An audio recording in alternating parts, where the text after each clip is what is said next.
काशी में 80 घाट पर तुलसीदास रोज रामचरितमानस को गाते थे। एक बार गोस्वामी प्रातःकाल शौच करके आ रहे थे तो कोई एक प्रेत से इनका मिलन हुआ। उस प्रेत ने प्रसन्न होकर गोस्वामी जी से कहा कि मैं आपको कुछ देना चाहता हूं। गोस्वामी जी बोले, भैया हमारे मन में तो केवल एक ही चाह है कि ठाकुर जी का दर्शन हमें हो जाए। उस प्रेत ने कहा कि महाराज, मैं यदि दर्शन करवा सकता तो अब तक मुक्त न हो गया होता। मैं खुद प्रेत योनि में पड़ा हुआ हूं। तुलसीदास जी बोले, फिर भैया हमको कुछ नहीं चाहिए। तो उस प्रेत ने कहा, सुनिए महाराज, मैं आपको दर्शन तो नहीं करवा सकता, लेकिन दर्शन कैसे होंगे उसका रास्ता बता सकता हूं। तुलसीदास जी बोले कि बताइए। प्रेत बोला, आप जहां कथा कहते हैं बहुत सारे भक्त सुनने आते हैं। अब आपको तो मालूम नहीं, लेकिन मैं जानता हूं आपकी कथा में रोज हनुमान जी भी सुनने आते हैं। सबसे पीछे कंबल ओढ़कर एक दीनहीन कोढ़ी स्वरूप में जो व्यक्ति बैठता है और जहां लोग चप्पल उतारते हैं वहीं बैठते हैं। उनके पैर पकड़ लेना वह हनुमान जी ही हैं। गोस्वामी जी बड़े खुश हुए।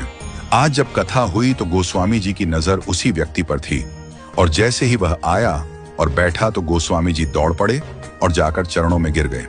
गोस्वामी जी बोले, महाराज आप सबसे छुप सकते हो, मुझसे नहीं। अब आपके चरण तब तक नहीं छोड़ूंगा जब तक राम से नहीं मिलवाओगे।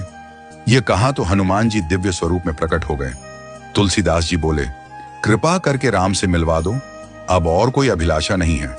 हनुमान जी बोले कि आपको राम जी जरूर मिलेंगे, लेकिन आपको चित्रकूट चलना होगा। गोस्वामी जी चित्रकूट गए, मंदाकिनी में स्नान किया, कामदगिरी की परिक्रमा की, खोज रहे हैं कि प्रभु कहां मिलेंगे। सामने से दो राजकुमार घोड़े पर आए, एक गौर वर्ण और एक श्याम वर्ण। उन्होंने रास्ता पूछा तो तुलसीदास जी ने बताया और वो चले गए। फिर हनुमान जी प्रकट हुए और बोले, अभी जो राजकुमार घोड़े पर थे वही तो राम और लक्ष्मण थे। आपसे ही तो रास्ता पूछा और आपने नहीं पहचाना। ये चूक हम सब करते हैं। न जाने कितनी बार भगवान सामने आए हों और हम पहचान नहीं पाए हों। सबका आदर करो, क्योंकि न जाने किस रूप में नारायण मिल जाएं। गोस्वामी जी बोले, हनुमान जी आज बहुत बड़ी गलती हो गई, कृपा करवाइए फिर मिलन हो। हनुमान जी बोले, धैर्य रखो, फिर मिलेंगे। गोस्वामी जी मंदाकिनी के तट पर स्नान कर चंदन घिसते हुए श्री राम जय जय राम गा रहे थे। ठाकुर जी बालक रूप में आए और बोले, बाबा चंदन बहुत प्यारा घिसा है, थोड़ा मुझे लगा दो। गोस्वामी जी ने दिया। हनुमान जी तोता बनकर आए और घोषणा कर दी कि चित्रकूट के घाट पर भाई संतों की भीड़, तुलसीदास चंदन घिसे, तिलक देत रघुवीर। तुलसीदास जी के कानों में यह वाणी पड़ी तो चरणों में गिर पड़े। ठाकुर जी बोले, अब नहीं छोड़ूंगा।